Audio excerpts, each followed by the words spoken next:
Hello everyone and welcome back to my YouTube channel. In today's video tutorial, we will be learning about Ethereum accounts. We will be learning about the properties of Ethereum accounts. We will be learning about the different types of Ethereum accounts, and then we shall be creating our own Ethereum account using a very useful tool known as MetaMask. Let's get started. Before we understand what an Ethereum account is, let us first try to understand what is a normal bank account. So in a normal bank account,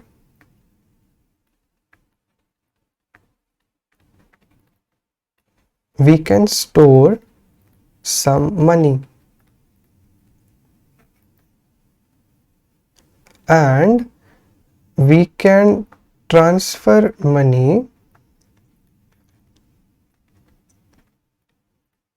from one bank account to another bank account.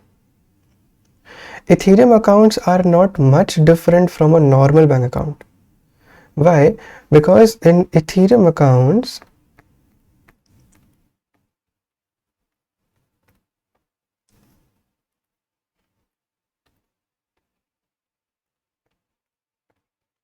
we store Ether.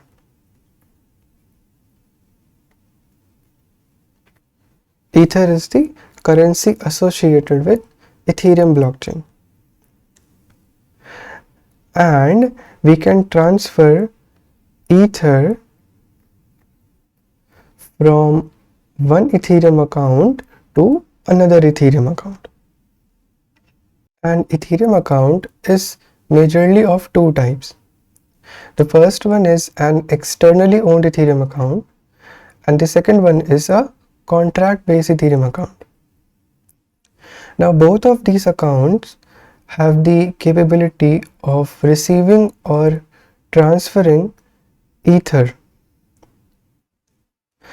Also, both of these accounts have the capability of interacting with smart contracts.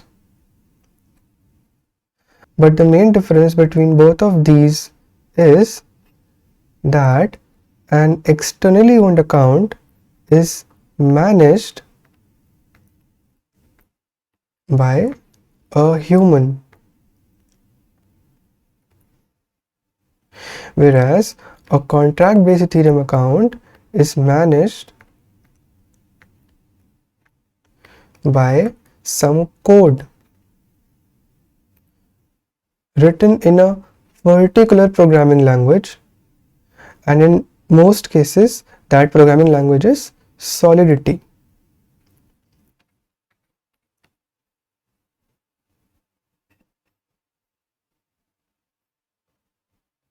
Creating a contract-based Ethereum account has a cost associated with it. Why? Because we are deploying our code to the Ethereum blockchain, because of which we need some network storage. So we have to pay for it. Whereas in the other case, in an externally owned account, we don't have to pay anything. Externally owned accounts can be created for free. The third important difference between the two is that an externally owned account can only transfer Ether from one Ethereum account to another Ethereum account, but it cannot create new contracts.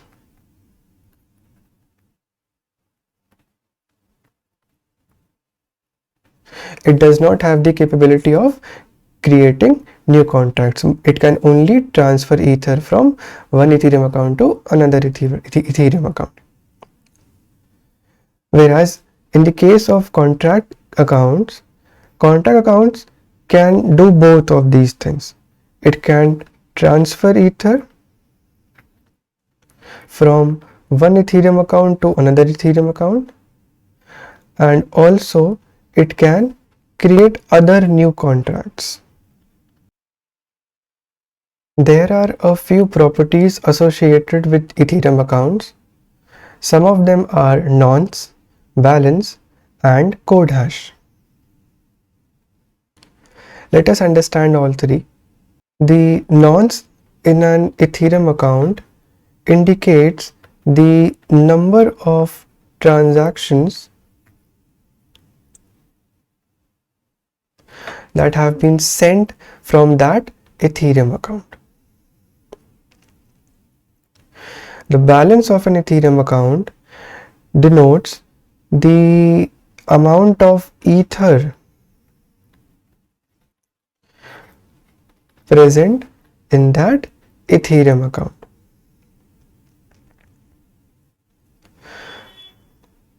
Code hash is more relevant to a contract-based Ethereum account because contract-based Ethereum accounts store some code for their functioning.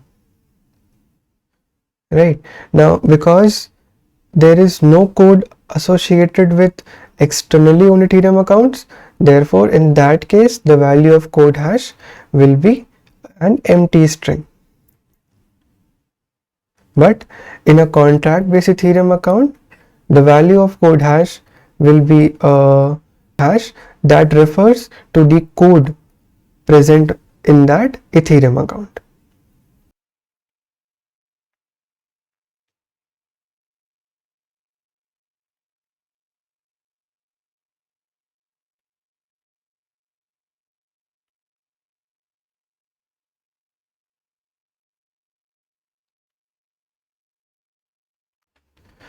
So this was all the theory stuff.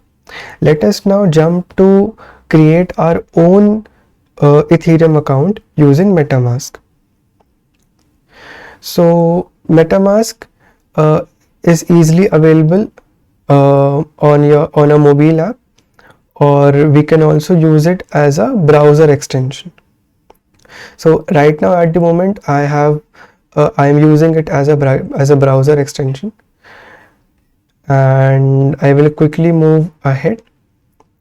So it says that I am new to MetaMask. So if you are new to MetaMask, we will create a new wallet, and now here we have to create a new password. So I will quickly create a new password.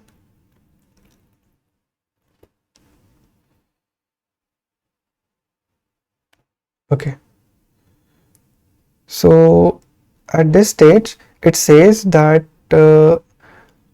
your secret recovery phrase makes it easy to backup and restore your account. So basically, this is basically a concern of privacy. You need to store this secret recovery phrase very securely at whatever place you think you feel safe.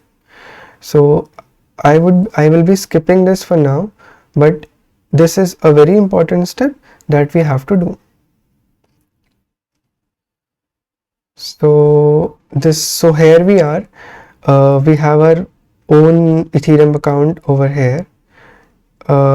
If we move to the account details, we see that there is a hash associated with this account, and this is basically the address of our Ethereum account.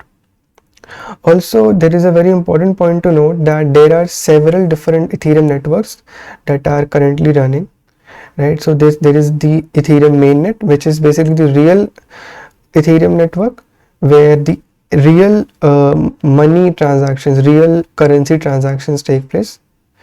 Whereas when we are like developing something or testing something or working on a project or something, we shall be using test networks where we don't have to actually pay anything for real. So this was all about Ethereum accounts. Hope you liked this tutorial and found it to be useful.